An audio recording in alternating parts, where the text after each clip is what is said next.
Hello, and welcome to NexTalks. I'm Nex, and this is where I talk. Today's episode is about plastic and recycling. Despite the amount of time that I took researching this subject, I think this is going to be our shortest episode yet. Because the reality is, this is pretty simple. The information that I have for you today is not very feel-good, but it's important, and I'm hoping that it will cause some real change in all of our lives, because it's definitely changing the way that I do things. What caused me to do this episode on this subject today is that I grew up in the Northeast. I grew up in upstate New York. I was there most of my life, and then I spent 4 years living in New Jersey. And I've lived in Florida now just about a year. And one of the biggest things that stands out to me as a difference, besides the weather and the climate down here in Florida, is that they don't really do curbside recycling, at least not where I live. There's just trash collection. There's nowhere for you to put out your recycling. There's no recycling bins. And that struck me as really odd.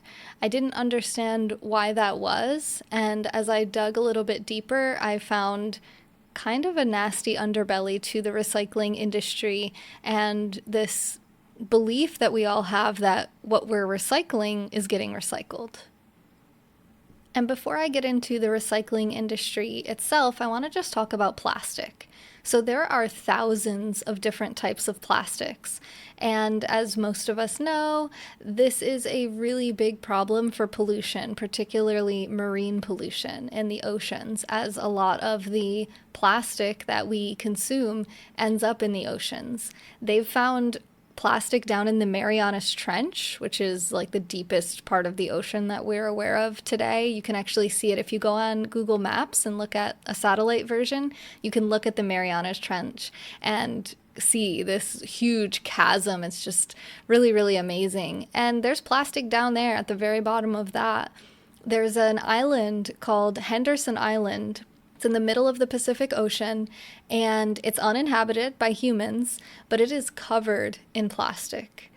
It has 18 metric tons of plastic on it that they discovered.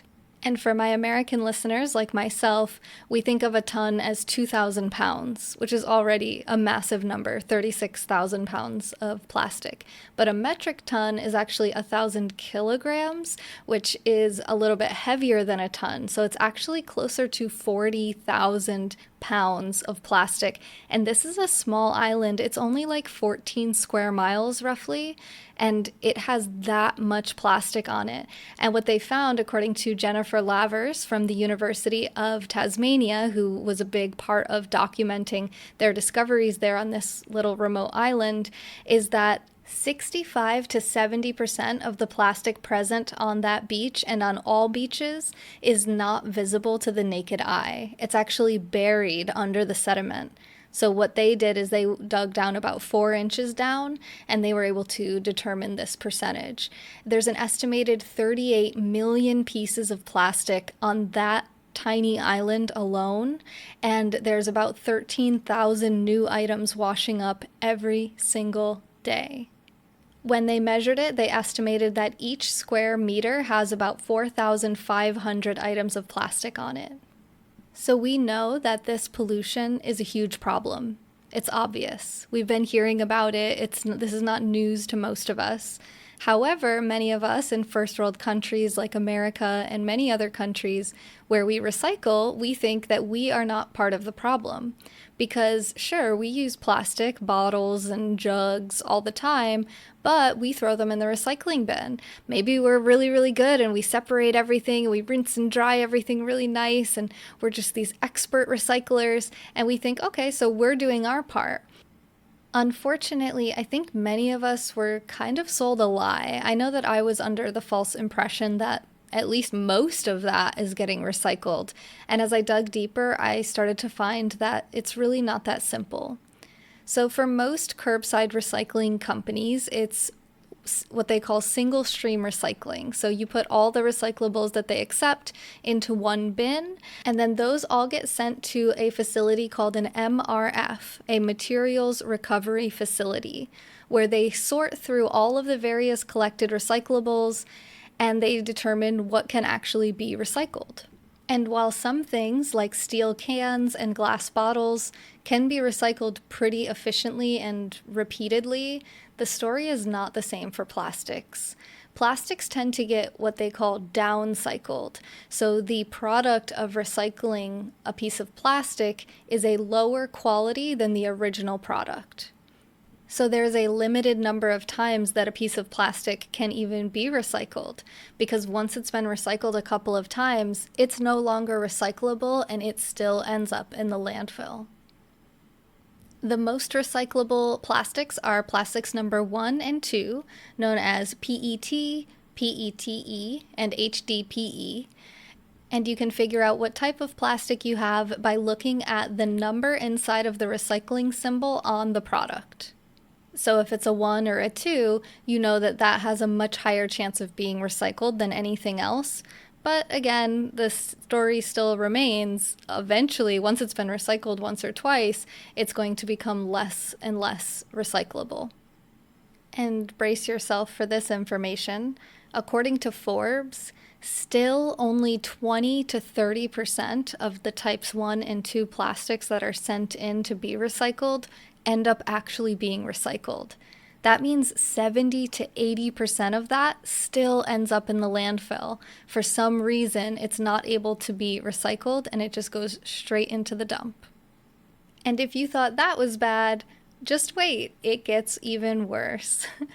So out of those materials that are accepted as recyclable and are turned into recycled material, then they have to find a buyer for that. So these MRF facilities that sort through everything and pick out the pieces they can actually recycle and then recycle them, they then have to package them up and sell them to a company. They have to find a company who wants to buy the recycled materials to use to make their products. Unfortunately, they've found that it's actually more expensive in many cases to buy recycled materials, because think about the amount of manpower and energy that has to go into all of that collecting, sorting, and recycling. It actually ends up being cheaper to just use raw plastic and raw materials. So if they aren't able to find a buyer for the recycled materials, eventually they just throw it into the dump along with the rest of it. And this is what was really eye-opening to me when I moved here to Florida, because I thought, okay, well, if they're not going to collect my recyclables here, I'll sort them myself and I'll bring them to the recycling center myself. And I thought that was the proper way to handle it. So I look up online for my local recycling center, and I go and I bring all my recyclables and I pull in and I ask them, where do I go to bring this? And they kind of gave me a quizzical look, and they were kind of like, oh, just, go down here and follow these signs, and then you just, put it there to be, I assume, sorted through. And what I realized is that was where everyone was just dumping their trash. I mean, even though they were advertising that it, gets sorted through and that some of this will be recycled, it was very clear to me that the chances of any of that being recycled was close to zero. So even though it was very disheartening to see that there was very little effort being made to do any recycling, at least it opened up my eyes to the reality that most of what we put into those recycling bins ends up in the dump anyway. And in a way, it's kind of this scam to keep you consuming plastic and to keep all of us consuming plastics.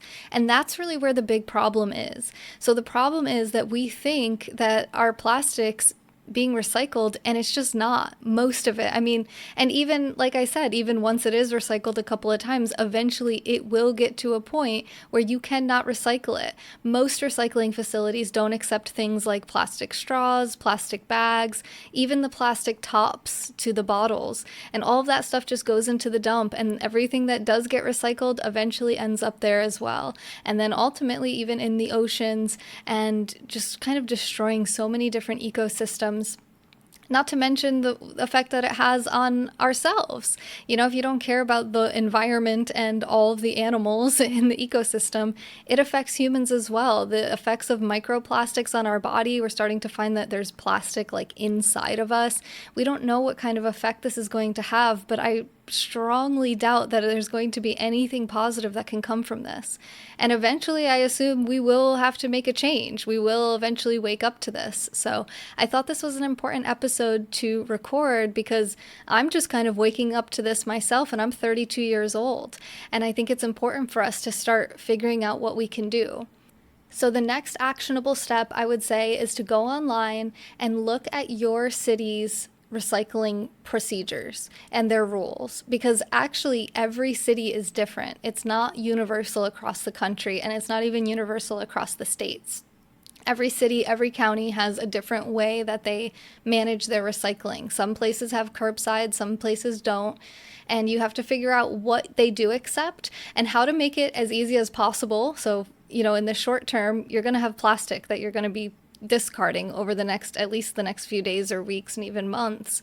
And you're going to have to, handle that the best way that you can. So most places do ask that you remove the caps and lids from the products, that you wash them out. If there's food on the plastic or the paper, whatever it is you're recycling, they will generally just discard it. It's generally not usable at that point. So to the best of your ability, if you can wash it and dry it before you throw it into the recycling, you're improving its chances of being selected for actual recycling. And keep an eye on those numbers. The number ones and the number twos especially, because they already have the best chance of actually getting recycled at least a couple of times.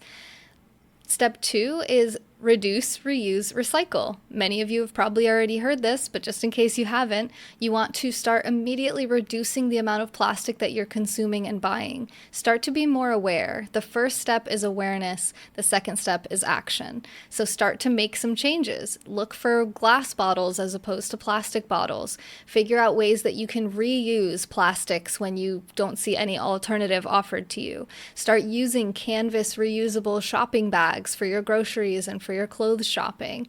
Start asking for paper bags if that's an option. I know many states have already taken plastic bags away or added an additional fee if you're going to use plastic. So start to make some changes. Start to look for ways that you can reduce your impact on the environment and just do your part. We can't control other people, and it's easy to say, oh, well, these other people or these other countries are doing so much worse than us. What difference does it make what I do? That's really besides the point. Like Gandhi said, be the change you want to see in the world. Be the kind of person that you can be proud of. You should be able to put your head down on your pillow at night and feel good about the choices that you made that day. We're not going to be perfect, and that's okay. We start learning about the things in the areas where we're messing up, and we start to improve and we start to make changes, and that's all we can do, is our best. So I want to encourage you to get out there, do your best, make some changes, and then let me know. Let me know what kind of changes you're making. If you have more ideas for me or anyone else in our community, please do either leave a comment here or reach out to me on social media. And if you liked this episode, please do consider supporting this show at the support button on my website, nexjuice.com. NexJuice.com. Also, take a look around on the platform you're listening to this on, because there may be a button and a way for you to support directly right through the platform that is hosting this, and that's a great way to support both me and that platform as well. So thank you again so much for listening. I want to encourage you and support you. You can definitely do this. You've got this. I've got this. We've got this. I love you, and I know that you can do this. Thank you for listening to this episode of NexTalks. I'm Nex. I talked. I hope you liked it. If there's any other subjects you'd like to hear me talk about, please reach out to me on social media or leave a comment on this episode.